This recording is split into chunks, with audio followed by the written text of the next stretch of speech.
Hi, and welcome to That's Ruddy Mysterious, a podcast of short tales about true mysteries. What happened to the Flannan Isles Lightkeepers? Who was responsible for the Gardner Museum heist? I'm not going to solve those mysteries, but they'll be interesting to learn about. I'm your host, Kelly with an I. Transcripts for all episodes can be found at that'sruddymysterious.wordpress.com. No apostrophe and no exclamation point. Today's tale is about Sir Charles Francis Hall.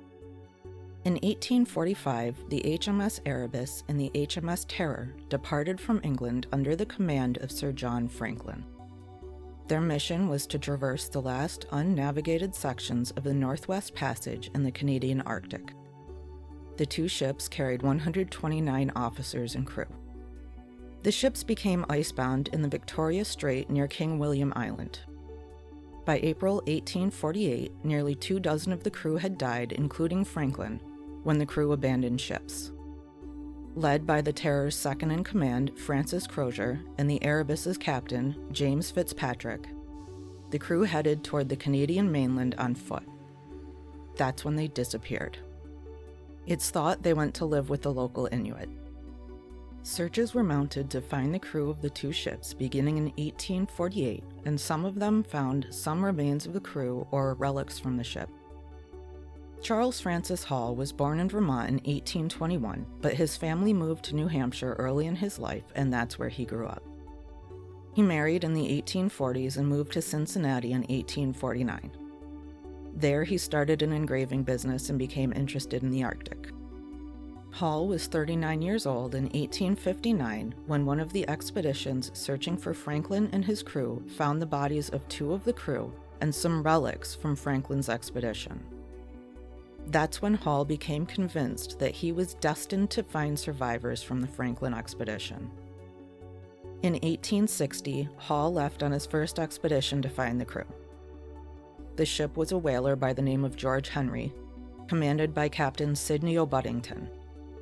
The George Henry reached Baffin Island, where it had to winter. While at Baffin Island, the local Inuit told Hall about relics from Martin Frobisher at Frobisher Bay. Hall went to inspect the relics and thought he found proof that some of Franklin's party were still alive. In 1862, the expedition returned home, having proved that what everybody thought was Frobisher Strait was actually a bay. In July of 1864, Hall departed on his second expedition to find survivors of Franklin's expedition. This time, he was on the whaler Monticello, again under Captain Sidney O'Buddington. This time, they went to King William Island, where they found artifacts and remains from Franklin's expedition. Hall listened to accounts of local Inuit and decided many of their stories were fabricated. The artifacts and remains proved that many in Franklin's party had starved to death. This left Hall disillusioned with the local Inuit because he thought they should have saved Franklin's party. He didn't consider the locals may not have had the resources to care for an additional 129 men. On July 31, 1868, Hall shot Patrick Coleman, who was an unarmed whaler and was part of his crew. Hall claimed Coleman was attempting a mutiny, but other whalers in the party said that Hall was angry that Coleman had interviewed some local Inuit without Hall's permission. Coleman died of his wounds 2 weeks later, and Hall expressed remorse at having shot him. He even tried to heal Coleman. 2 days after Coleman's death, many of the other whalers deserted for other ships, and Hall stayed with the Inuit. Hall was never tried for murder for killing Coleman. The Canadian government said the murder was under American jurisdiction, and the American government ignored it entirely. This expedition returned to America in 1869. The Polaris expedition set sail in July of 1871 after having received a $50,000 grant from U.S. Congress. There were 25 people aboard the Polaris, including Sir Charles Francis Hall as captain and Sidney O'Buddington as sailing master. George Tyson was the navigator. Emil Bessels was the physician and chief of scientific staff. There were also 2 Inuit families aboard. Almost immediately, the crew split into 2 rival factions. The Polaris quickly made it to the narrows between Greenland and Ellesmere Island, but then they had to turn back because of ice. they put into a shallow harbor to winter in September 1871. In October, Hall embarked on a 2-week-long sledge journey to the north. Upon his return, he had a cup of coffee, then became violently ill. He was gravely ill for 2 weeks, paralyzed on one side and sometimes completely delirious. During this 2-week period, he accused many of the officers of trying to kill him, including Emile Bessels. On November 8, 1871, Sir Charles Francis Hall succumbed to his illness and was buried ashore. After Hall's death, morale aboard the Polaris was terrible. Nothing was accomplished, and the Polaris became damaged.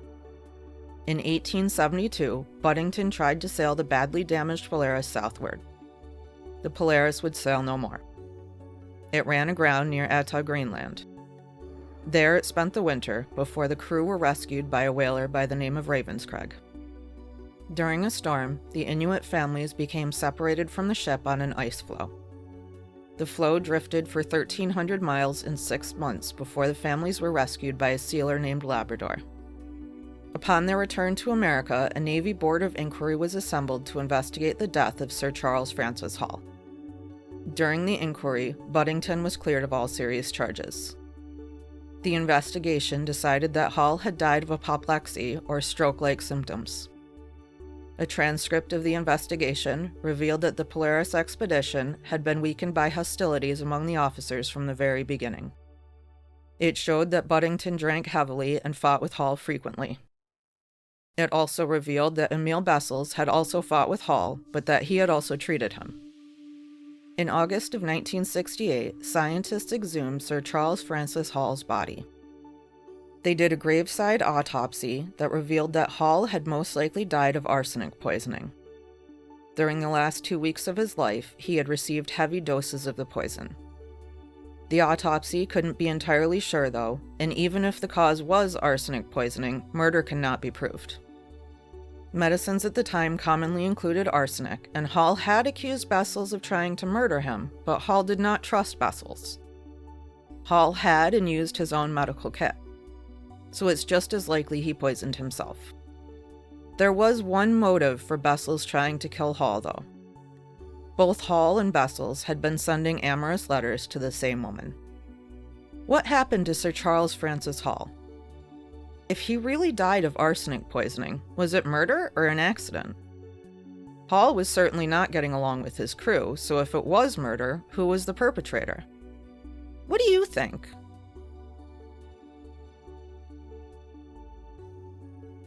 Thanks for listening to today's episode of That's Ruddy Mysterious. I'm your host, Kelly with an I. Tune in next Tuesday for another thought-provoking tale.